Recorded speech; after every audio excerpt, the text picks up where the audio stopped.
शेख हसीना के बांग्लादेश छोड़ने और भारत में शरण लेने के बाद वहां अंतरिम सरकार बन गई है। लेकिन अभी राजनीतिक अस्थिरता के जल्द ठीक होने के कोई संकेत दूर दूर तक नहीं दिख रहे हैं। हालांकि अंतरिम सरकार का गठन हुए महीना भी नहीं बीता। ऐसे में उसके बारे में किसी भी तरह का आकलन करना जल्दबाजी होगी। कार्यवाहक सरकार के मुखिया के तौर पर प्रोफेसर मोहम्मद यूनुस को कमान मिली है, जिसके बाद बदलाव का वादा प्रदर्शनकारियों के मूड से मेल खाता है।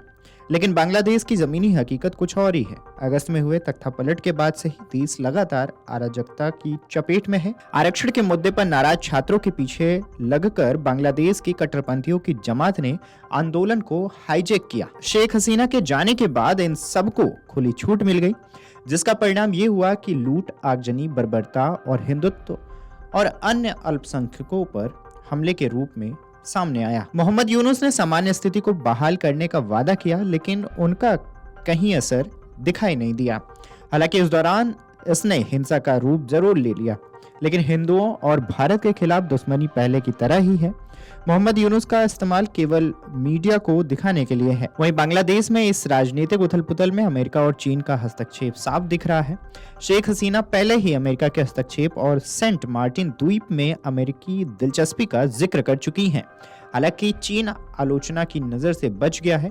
इन सबके बीच बांग्लादेश में राजनीतिक अस्थिरता के बाद अब हिंद प्रशांत क्षेत्र में अमेरिका चीन की प्रतिद्वंदता बंगाल की खाड़ी तक पहुंच गई है।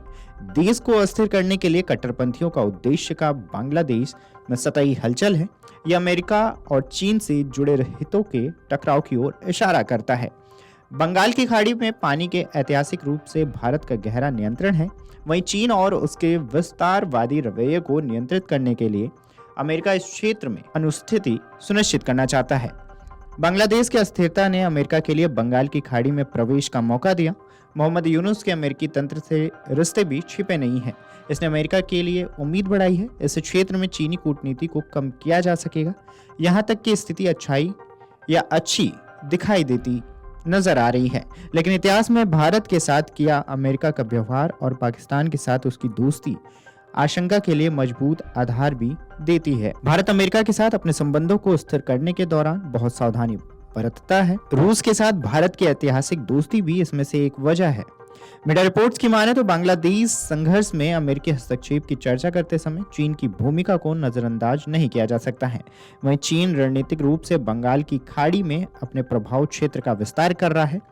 बेल्ट एंड रोड इनिशिएटिव यानी BRI के माध्यम से देशों को अपने प्रभाव में लेना और फिर उनके संप्रभुता की हस्तक्षेप करना बीजिंग की पुरानी नीति रही है।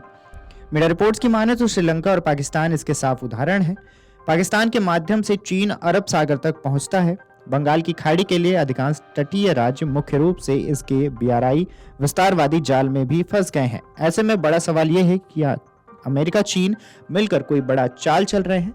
ये तो आने वाला वक्त बताएगा। बहरहाल आपकी क्या राय है, हमें कमेंट करके जरूर बताएं। वीडियो डेस्क अमरउजाला.com। अगर आप ये वीडियो YouTube पर देख रहे हैं तो हमारे चैनल को सब्सक्राइब करें और बेल आइकन को दबाना ना भूलें। अगर आप Facebook पर ये वीडियो देख रहे हैं तो हमारे पेज को लाइक करें।